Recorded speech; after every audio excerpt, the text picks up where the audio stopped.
voltando aqui, a gente estava falando de parágrafo longo, médio e curto. Então, tem tamanho para o parágrafo, né? Tem um tamanho ótimo, um número de linhas, falar assim, um parágrafo tem que ter 9 linhas, 5 linhas, 10, 2, 4, 3. Não tem. O que depende, o tamanho do parágrafo, o Caio perguntou se pode mandar o nome agora, ainda não. Daqui a pouco eu peço isso, um pouco mais para frente. Peço mais para o fim da aula. Então, o que vai determinar o tamanho do parágrafo, a extensão do parágrafo, é a unidade temática. Ou seja, que tipo de produção é aquele texto, qual que é o tema do texto, qual que é o assunto, qual que é o tipo de texto. Então, os parágrafos longos, em geral, eles estão presentes em textos científicos e acadêmicos, em textos mais complexos, né? Eu tenho que dar exemplo, tenho que dar especificação. Então, num texto acadêmico, num texto científico, geralmente a comunicação se alonga mesmo, né? Tem parágrafos aí de 10 linhas, 12 linhas, 13 linhas. Eu, particularmente, não gosto de parágrafo longo. Mesmo nas minhas publicações acadêmicas, eu tento manter parágrafos mais curtos. Eu tento me dar um limite de 8 linhas. Eu acho que o parágrafo, quando ele fica muito longo, fica realmente difícil de fazer as conexões, de entender o que está relacionado com cada coisa. Então, na minha produção, eu evito parágrafo longo, mesmo acadêmica. Mas é admissível que textos acadêmicos tenham parágrafos mais longos. Eu vou quebrando. Eu falo, por exemplo, tem um parágrafo gigantesco que tem que dar exemplo, tem que dar especificação. Eu quebro, eu falo, nos próximos a seguir vamos comentar os exemplos, especificações, e aí eu vou abrindo outros parágrafos. Os parágrafos médios, eles são comuns em livros, revistas, jornais, no texto empresarial também, e-mail. São os parágrafos aí de 5 linhas, 6 linhas, né? Não muito a 4, mais ou menos nesse intervalo. Esses são parágrafos comuns nos textos comuns, como o Maurício colocou aqui, né? Para os meios de comunicação, de fato, a gente usa parágrafos médios, né? Evita-se um parágrafo com muito mais do que 5, 6 linhas. E os parágrafos curtos estão presentes aí em notícias, artigos, carta comercial, livro infantil, né, que tem aí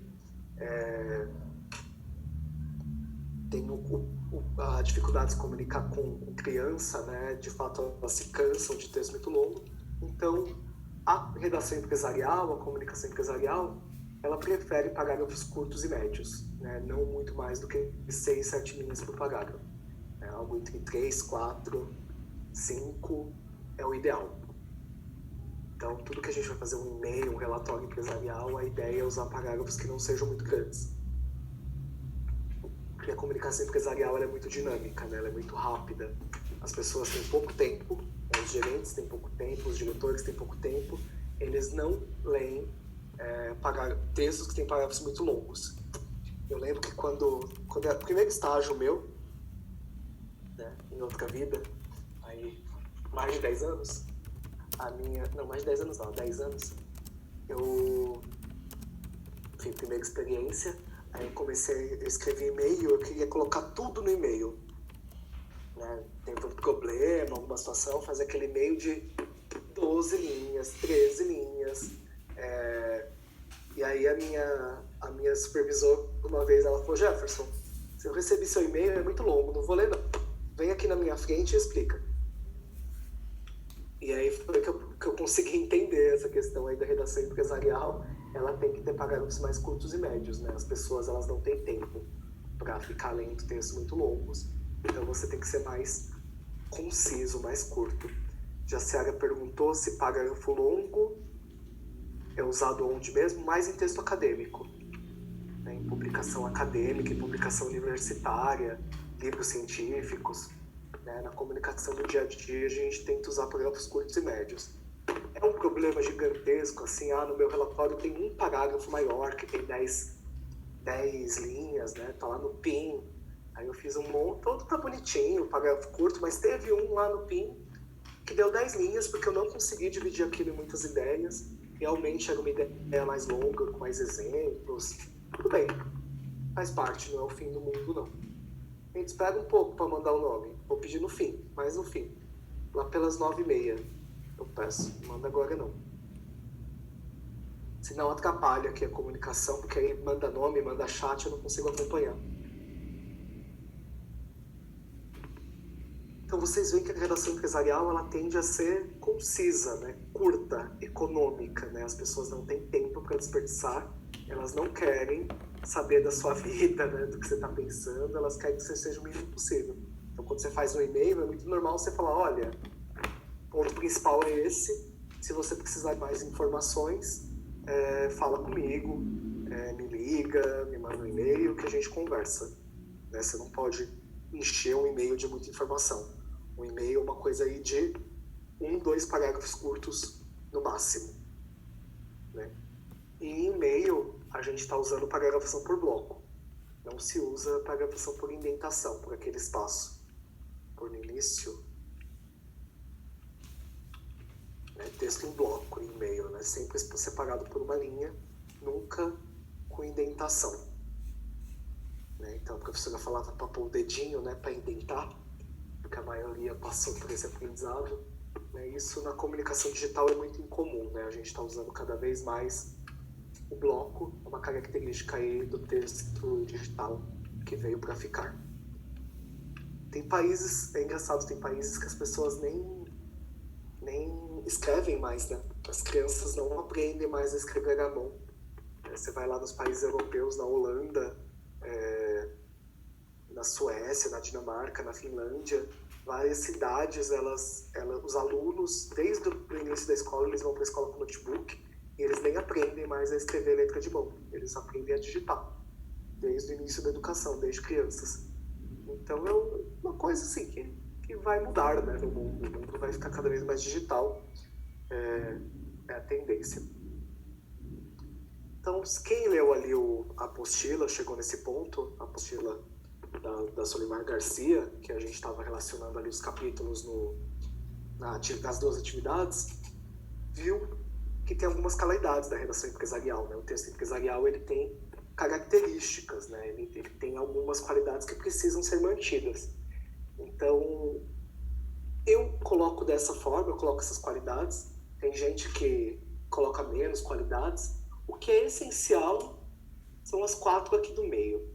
Né? Concisão, clareza, coesão e coerência, qualquer autor vai colocar.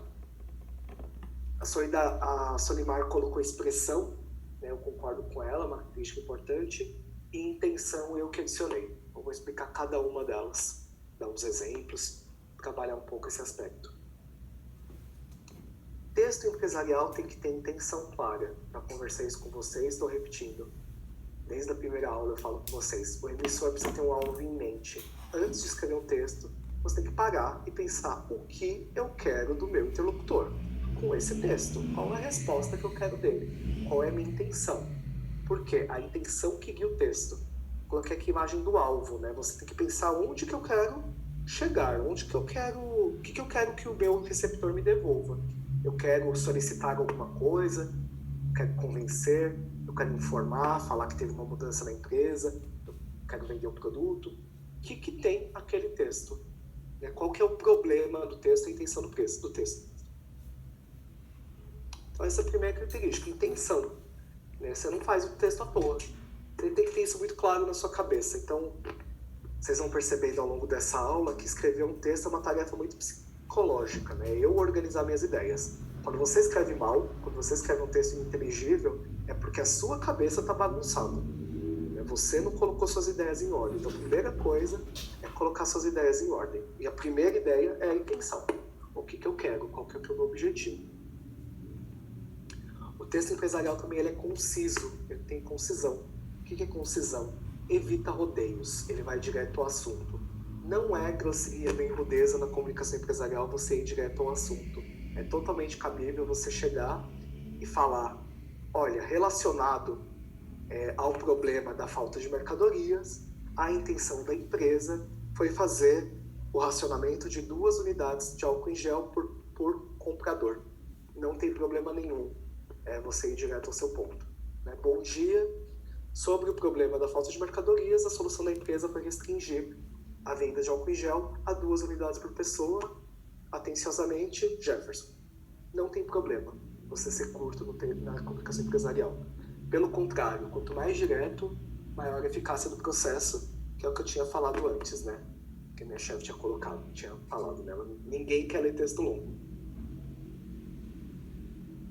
Pensa esse texto aqui. Ele é conciso? Me mandem aí no chat e respondam. Evite repetir a mesma palavra, pois essa palavra vai ficar uma palavra repetitiva. A repetição da palavra vai fazer com que a palavra repetida desqualifique o texto onde a palavra se encontra repetida. Ele é curto.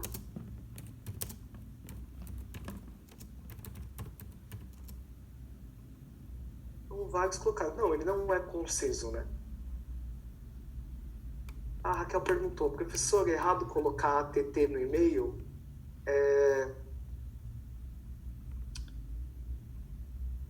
Não, assim, as pessoas usam ATT, né? Não digo que é errado, as pessoas vão entender o que é isso, mas não é um termo que faça parte da língua portuguesa, né? Esse ATT, atenciosamente.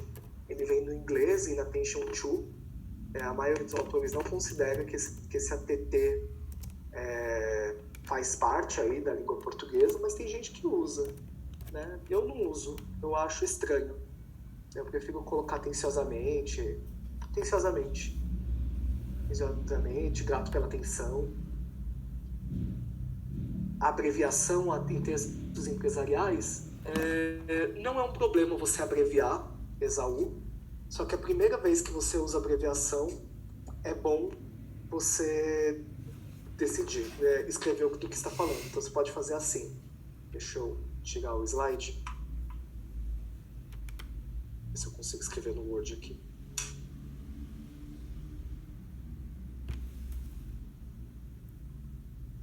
Não vai ter atividade 4, não. Tá?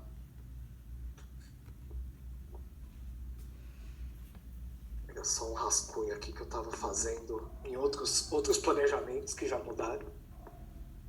Você pode... Se você vai colocar uma abreviação, você pode fazer o seguinte. A recomendação da Organização Mundial da Saúde, isso tem uma abreviação, OMS, e a quarentena e o isolamento social. A OMS não deu ainda previsão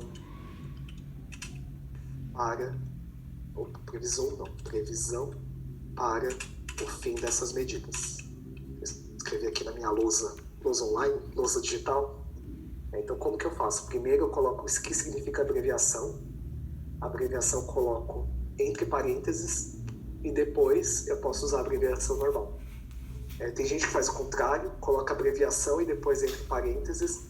Não é o mais recomendado, porque primeiro tem que vir o inteiro, né? Para a pessoa saber do que você está falando.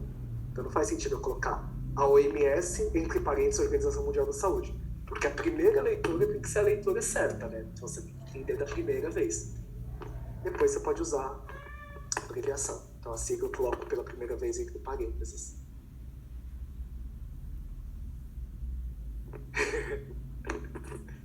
Não infarte, tá bom? Tranquilo, visão. Não infartem, não tem atividade 4. Senão a gente morre, né? Eu de corrigir, vocês de fazerem. Então esse texto não era conciso. Esse texto ele é alongado demais, porque eu poderia dizer a mesma coisa em uma frase. Eu poderia dizer, evite repetir a mesma palavra, pois o texto se torna repetitivo e desqualificado. Então, com uma frase, eu transmitiria todas essas ideias. Evite usar a mesma palavra muitas vezes durante o texto, pois o texto se torna repetitivo e desqualificado. Uma frase já cumpria tudo isso que o parágrafo fez. Então, ele não é conciso. Tem muita coisa aqui que eu posso eliminar para deixar mais curto. E sim, Esaú só usa a abreviação após escrever o significado dela. É muito ruim.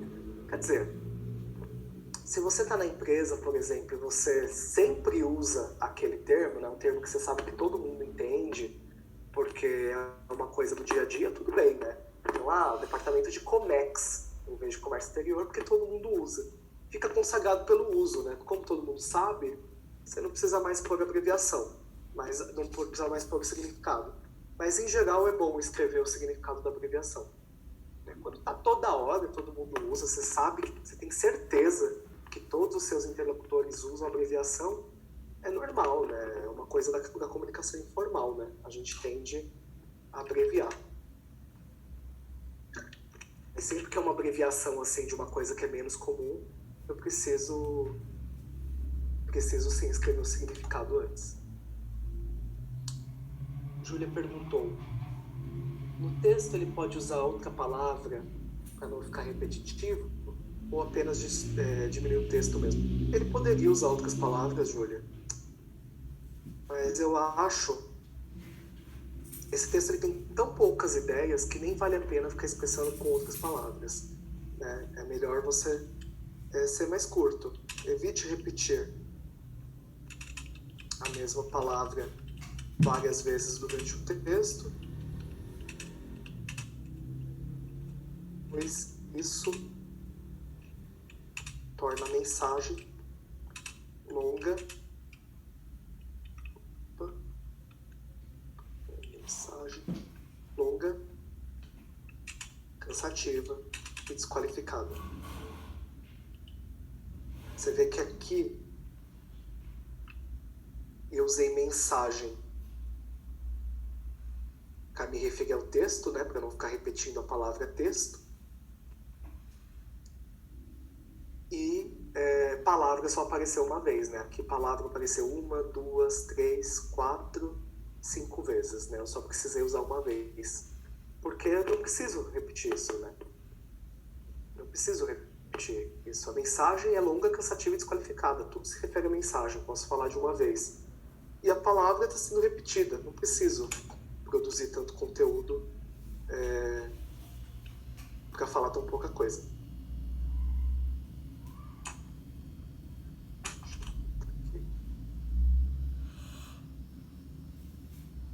Seis vezes? Contei errado, então.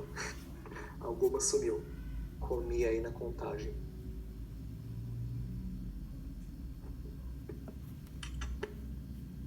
Então não é um texto conciso, né? É melhor eu substituí-lo por um texto mais curto.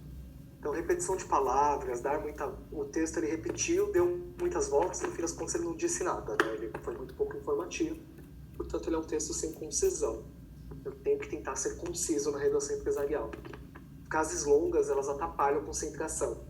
Eu tenho que tentar usar frases curtas, frases que tenham aí, no máximo, 2 linhas. Então, se eu estou escrevendo um texto, passou 2, 3 linhas e não teve ponto final, tá errado. Tem algum problema na redação empresarial. Não é normal fazer frases tão longas. É melhor tentar quebrar sempre em ideias mais curtas. Por quê? Porque se você faz uma frase muito longa, o leitor